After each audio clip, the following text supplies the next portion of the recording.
Am I the a-hole for telling my husband he won't be in the delivery room for future births? I'm 28F, and my husband, Sean, 32 man, and I just welcomed our first child.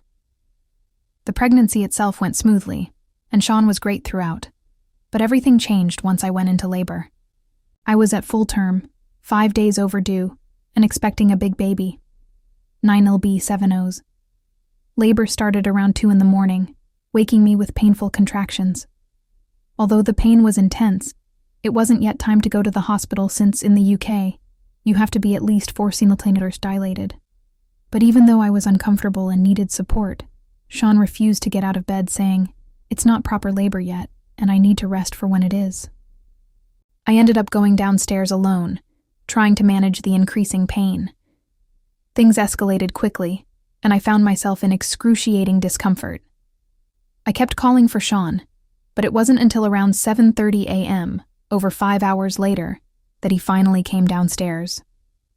We headed to the hospital, and once there, I was in active labor for about 10 hours. During this time, Sean kept leaving the room.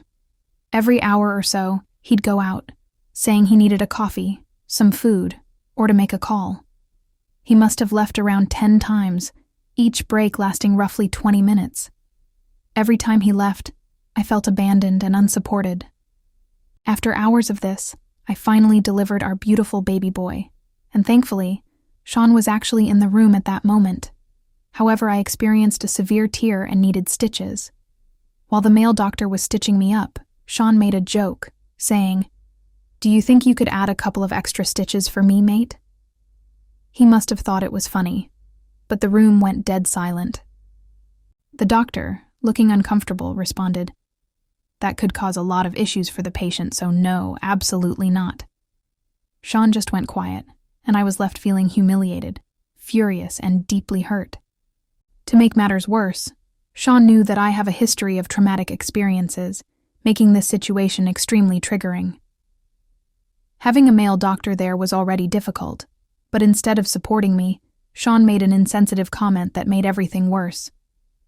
Later, I told Sean that if we have more children, I don't want him in the delivery room. I'd rather have my mom.